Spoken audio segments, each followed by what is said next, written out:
लखनऊ शहर में लगने वाले मेले ठेलों की एक ज़बरदस्त तारीख़ है। यहाँ पर वक्तन फ़वक्तन ख़ास मौक़ों पर मेले लगा करते हैं। इन मेलों की ख़ास बात ये होती है कि इसमें तरह तरह का साजो सामान घरेलू इस्तेमाल का होता है और साथ ही तफरी, सैर और गाने बजाने का भी इंतज़ाम रहता है। नौटंकी भी होती है, झूले वगैरह भी होते हैं जिसे हिंडोला कहते हैं, और तरह तरह की किताबें वगैरह भी मिलती हैं। इन्हीं मेलों में ज़्यादातर ये देखा गया है कि वो किताबें जिसे टीएन साहब ने सस्ता फुटपथिया साहित्य कहा है वो मिलती हैं और ख़ास और आम में बहुत मकबूलियत रख।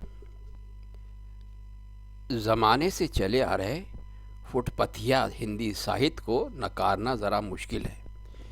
इसी नज़रिए पर पेश है टीएन सिन्हा साहब का एक खूबसूरत आर्टिकल जिसका उन्वान है साहित्य का एक अलग नज़रिया। ये तो तय है कि साहित्य समाज का दर्पण है। हिंदी साहित्य की विशेषता है कि इसने अपने आप को एक वर्ग विशेष तक सीमित करके नहीं रखा है। उमूमन समझा जाता है कि साहित्य जो है वो एक प्रबुद्ध वर्ग की विशेष वस्तु है और इस क्षेत्र में उन्हीं का एकाधिकार है। लेकिन ये बात भी अपनी जगह मजबूती से कायम है कि काबुल में सब घोड़े ही नहीं होते।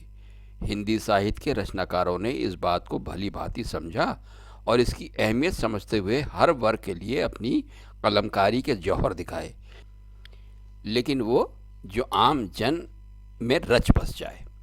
इस दृष्टिकोण के मद्देनज़र हिंदी भाषा में हर ख़ास और आम के लिए बहुत बेहतर काम हुआ है। सभी के लिए कुछ न कुछ मौजूद है। एक वक्त वो भी था जब बाबू देवकी नंदन खत्री ने तिलिस्मी किताब चंद्रकांता संतति लिख दी थी, जो हाथों हाथ ली गई और ये मशहूर हुआ कि सिर्फ इसे पढ़ने के लिए लोगों ने उर्दू, अंग्रेज़ी और फ़ारसी के उस दौर में ख़ास तौर पर हिंदी सीखी। इसके बाद जासूसी उपन्यासों ने अपनी धमक दर्ज कराई, जिसका एक बहुत बड़ा पाठक वर्ग बना। जासूसी उपन्यासों ने घरों में अलबत्ता एक मुश्किल खड़ी कर दी, क्योंकि इस बात का ख्याल रखना होता था कि ये बच्चों के हाथ न लगने पाएँ। लेकिन फिर भी ये चोरी छुपे पढ़े जाते रहे। एक ख़ास तबके के लिए भी एक साहित्य जिसे लुगदी या फुटपथिया साहित्य कहकर हिकारत की नज़र से भले देखा जाता हो, लेकिन उसकी भी अपनी एक अहमियत है।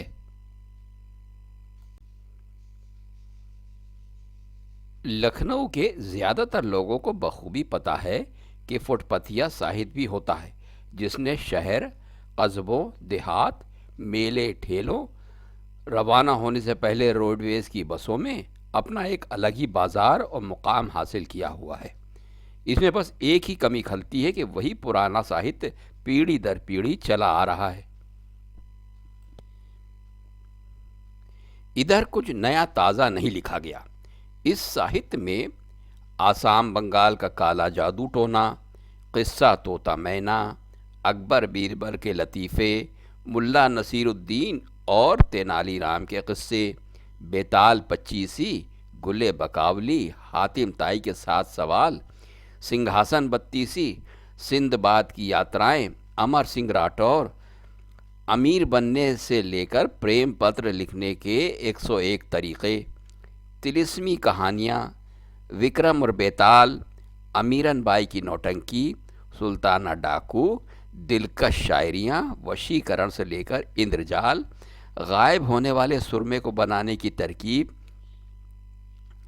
तक के नायाब नुस्खे, फिल्मी गाने, पाताल भैरवी, ट्रकों के पीछे लिखे जाने वाली शेर व शायरी, घरेलू रामबाण इलाज, सामान्य ज्ञान के उपयोगी प्रश्न वगैरह के साथ बच्चों को A for apple, B for बड़ा एप्पल से के फॉर खट्टा एप्पल, एम फॉर मीठा एप्पल, पी फॉर पक्का एप्पल से एस फॉर सड़ा एप्पल सिखाने वाली तस्वीरों वाली रंगीन किताब साथ में मुफ्त दी जाती है। वशीकरण जैसे नुस्खों वाली किताब लेने पर एक मुश्किल भी आन खड़ी होती है कि इस नुस्खे को तैयार करने में लगने वाला सामान, मसलन अमावस की रात को सूखे और ठूंठ पेड़ की कोटर में हाथ डालकर काले उल्लू का पंख कहाँ से लाया जाए? लखनऊ में इसका भी माकूल इंतज़ाम है। इस किस्म का सारा सामान मुनासिब और किफ़ायती दामों पर डालीगंज के पुल वाले फुटपाथ पर थोक और फुटकर दोनों भाव में आसानी से मिल जाता है। दिक्कत बस बुरी नज़र से बचने के लिए लटकाई जाने वाली फटी पुरानी फेंकी हुई चप्पल के मुताल्लिक आता है, क्योंकि ये ख़रीदी नहीं जाती बल्कि राह चलते उठाई जाती है।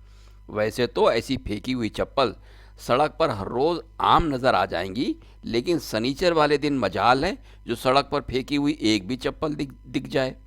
वो किसी के फेंकने से पहले ही लपक ली जाती है। आखिर बुरी नज़र का अंदेशा किसे नहीं रहता। इस बाबत ये पाया गया कि नींबू और मिर्ची की जगह दूसरे की फटी पुरानी चप्पल लटकाना ज़्यादा बेहतर रहता है। नाव की कील और काले घोड़े की घिसी नाल भी मिलने की तयशुदा जगह हैं। जो मांगोगे वही मिलेगा वाली अंगूठियां के कारोबारी अलबत्ता अलग तबके से ताल्लुक़ रखते हैं। इन अंगूठियों की कीमत बिक्री और ज़रूरत के हिसाब से तय की जाती है। मन में एक शंका ने जन्म लिया कि इन सब में भी कोई तो किताब होगी जिसने बेस्ट सेलर का तमगा हासिल किया होगा। इस बाबत दरियाफ्त करने पर यह पता चला कि वशीकरण करने वाली किताब सबसे ज़्यादा बिकती है और ज़्यादातर ख़रीदार भी ऊंचे तबके से ताल्लुक़ रखते हैं। भले ही किताब चोरी छुपे ख़रीद कर फेंटे में दबा कर ले जानी पड़े। इसकी वजह यह है कि ये तकरीबन सभी की दुखती रग है। छपाई की गलतियों की वजह से इसमें दिए गए नुस्खों के कारगर साबित होने के बारे में यकीन के साथ कुछ कहना तो मुहाल है, लेकिन एक तसल्ली अलबत्ता बनी रहती है कि इस बाबत की गई कोशिश में कोई कसर बाकी नहीं रही। इन किताबों की छपाई की गलतियां बाज़ दफ़ा बात का बतंगड़ भी बना देती। एक साहब फिल्मी गानों की किताब बगल में दबाए मिले, बोले, भाई ये नाजिया हसन ने क्या गाना गाया है कि आप जैसा कोई मेरी ज़िंदगी में आए और बाप बन जाए। यहाँ बाप का क्या मतलब? उनको बताया गया कि ये बाप नहीं बात है। असल लाइन और बात बन जाए उल्टा छप गया है। मसला समझ में आने पर उनके मुंह से इतना ही निकला, वही हम कहें कि क्या माजरा है। बहरहाल फुटपती या आम साहित्य पर हर तरह की दुनियावी मुश्किलात का हल निकालने के साथ हर तरह के मौक़ों के लिए बहुत ही कम कीमत पर सुलभ साहित्य उपलब्ध कराता है। इसमें किसी ताम झाम की भी कोई ज़रूरत नहीं होती। बस एक मजबूत चादर चाहिए होती है जिसमें इसका गट्ठर बांधा जाए और उसके बाद उसी चादर को बिछाकर किताबें बिना किसी लोकापड़ वाले खर्चे के तरतीबवार ऊपर तले सजा दी जाएं। समेटते वक्त इसी क्रिया को बस दोहराना पड़ता है। इन किताबों के लिए शुक्रगुजार होने की भी कोई ख़ास ज़रूरत नहीं है, बल्कि किताब ख़रीदने के लिए फुटपाथ पर बिछी चादर पर झुकते वक्त पॉकेट का ख्याल रखना होता है, जिससे इधर का माल उधर होकर गलत पते पर मनी ऑर्डर ना हो जाए।